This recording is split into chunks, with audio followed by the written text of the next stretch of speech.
Okay, just another video with the sledgehammer. It's a really good implement, or anything with a bit of weight in it, to show up where the body isn't in balance. Because if I'm doing this exercise of moving my hands out in front of me to feel how that adjusts the weight more to the front and then having to rebalance myself accordingly, well, yeah, I can, but my hands don't weigh very much, even when they're 18 inches from my body. They're not creating that much tension. So I have to really kind of feel in the small of my back for any tension that's creating. When I have the hammer, if I do the same thing, however, if I lock my knees back and try and do it, instantly I can feel the tension in my spine, in my lower back and around my shoulders. And it's unforgiving of errors. So I have to feel like how to sink into this, sink my elbows and hold the weight with my whole body and adjust myself to, I get to the most optimal point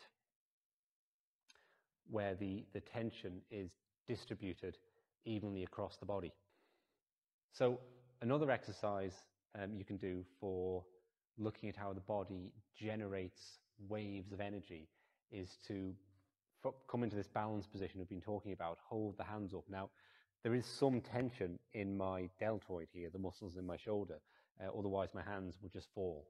So if I'm connected to my uke, that tension will block the flow of energy between us to a certain degree. So what I can do is drop and just create a little pulse where my arms will ride that pulsation of energy for a moment. So they're still moving outwards and connecting with the uke, but they're not being held up by muscular tension. They're being held up by a wave of energy just for that moment, okay? And then I can actually retighten. It's not really tight, but you know what I mean? So it's just creating a pulse and holding them. So there's, for the moment, there's one little moment, there's no tension in my shoulders, there's just a wave of energy. And another way to practice that is to do it with the hammer or any kind of like weight, and be careful if you do, of just sinking in, taking the weight of it with the full body, and then dropping the pelvis so it's underneath the shaft and lifting and just having the hammerhead ride a little pulsation of energy, and then retightening, holding it again with the muscular structure of the body. So it's being held by muscle, but distributed throughout the body at the moment. And then I create this pulse of energy, and the hammerhead rides that wave, and then it's held by muscle again. Okay, so if you just pop on the map, Mike, how this translates, I'm not doing this, it can be done, but I'm not doing this as like the Toriofuni thing. If I'm going to create a pulse of energy and like push Mike, because that's going over into his half, it's not regarding his boundary. I'm holding him, he's holding me, and I'm connecting with him. I can't just let my arms go slack, because then he can tie me up or do something with me.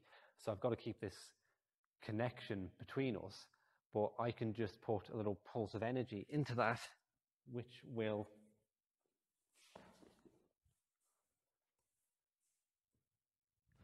then mean there's suddenly nothing for him to hold on to here. So there is a little something.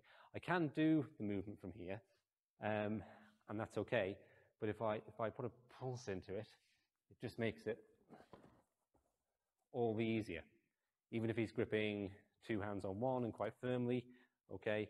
So yeah, I can do the movement from here, that's okay. But if I just let my arm totally go for a second, he's just got nothing to hold on to.